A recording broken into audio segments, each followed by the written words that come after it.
Pessoal, a gente vai falar sobre a parte 3 aí da semana 2, dia 2. Questão 22 vai falar que o servidor não poderá omitir a verdade. Certo ou errado? Certo, em qualquer circunstância, ainda que possa contrariar interesse de pessoas interessadas ou da administração pública. Correto.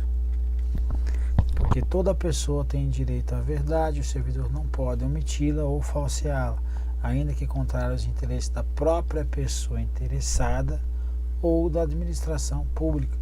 Nenhum Estado pode crescer ou estabilizar-se sobre o poder corruptível ou corruptivo do hábito do erro, da opressão, da mentira, que sempre aniquilam até mesmo a dignidade humana, quanto mais a de uma nação.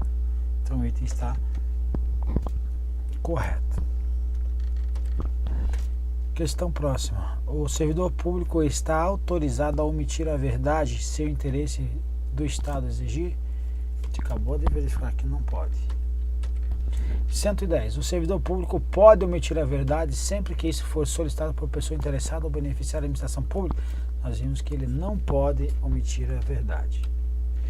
É permitido ao servidor público omitir a verdade? Não é permitido. Quando essa for contrária aos interesses da própria pessoa interessada?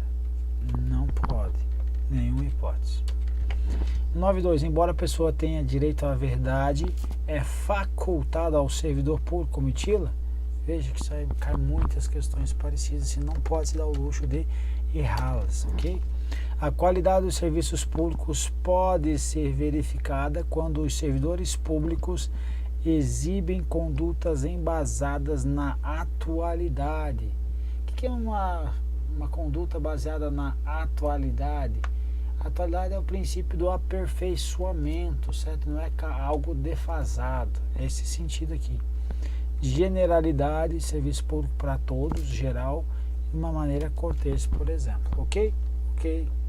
Então não está de forma explícita dessa forma, mas não está contrariando o que está como deveres aí fundamentais do servidor público no Código de Ética. Ele tem que ser cortês, tem que ter urbanidade, disponibilidade e atenção. Tem que respeitar a capacidade e as limitações individuais de todos os usuários do serviço público.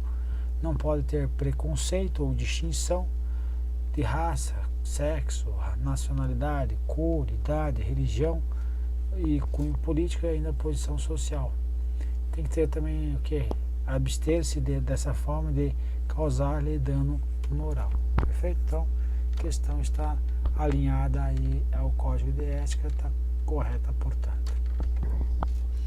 Destratar uma pessoa pagadora de seus tributos, direta ou indiretamente, implica causar-lhe um dano moral.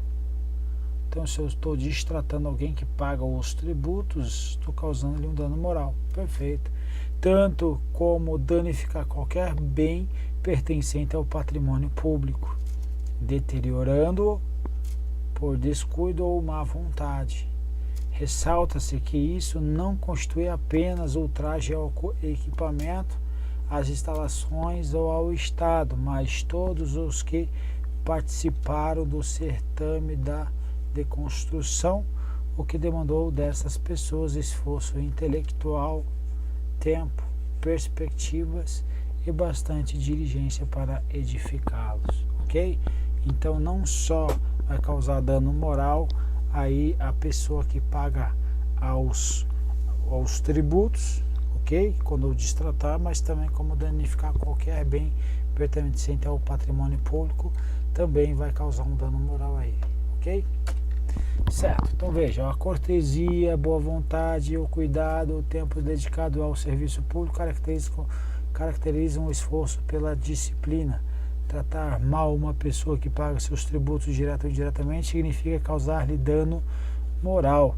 Da mesma forma, causar dano a qualquer bem pertencente ao patrimônio público, deteriorando-o por descuido ou má vontade, não constitui apenas uma ofensa ao equipamento e às instalações ou ao Estado, mas a todos os homens de boa vontade que dedicaram a sua inteligência, seu tempo, suas esperanças e seus esforços para construí-los. Então, a questão está correta.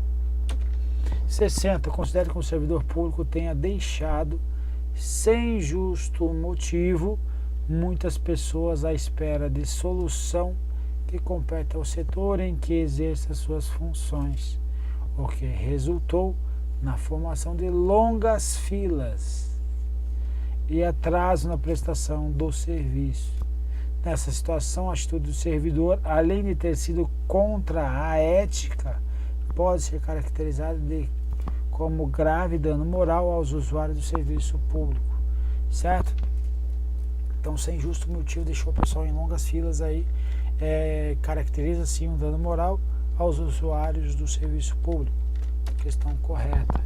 Então, deixar o servidor público, qualquer pessoa, à espera de solução que compete ao setor a que exerce as suas funções, permitindo a formação de longas filas ou qualquer outra espécie de atraso na prestação do serviço, não caracteriza apenas a atitude contra a ética ou ato de desumanidade, mas principalmente grave dano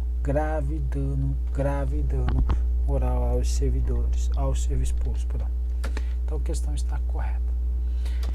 Próxima questão. Considere que os usuários de determinado serviço público tenham formado longas filas à espera de atendimento por determinado servidor que, embora responsável pelo setor, não viabilizou o atendimento.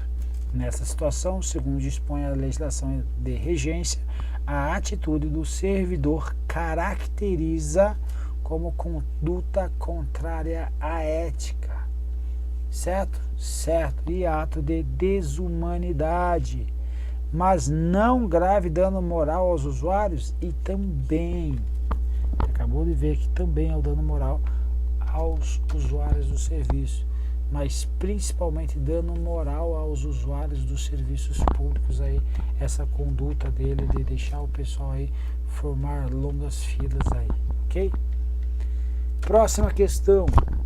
Toda ausência injustificada, exceto nos casos de saúde e óbito familiar, é fator de desmoralização do serviço público por gerar ineficiência dos processos. E aí, meu povo, essa questão está correta ou está errada? E aí, certo ou errado? A ausência injustificada, ela é fator de desmoralização do serviço público? Sim, por gerar ineficiência dos processos. Perfeito. Exceto nos casos de saúde e óbito familiar. Isso aí é ausência o quê? Justificada, certo? Então, faltas por motivo de óbito familiar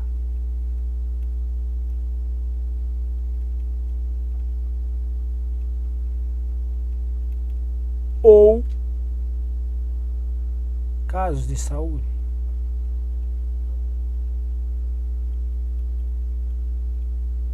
Nesses dois casos, é o caso do que? São faltas justificadas. Ok? Então, a questão está errada, portanto. Toda ausência injustificada do servidor de seu local de trabalho é fator de desmoralização do serviço público, o que quase sempre conduz à desordem nas relações humanas.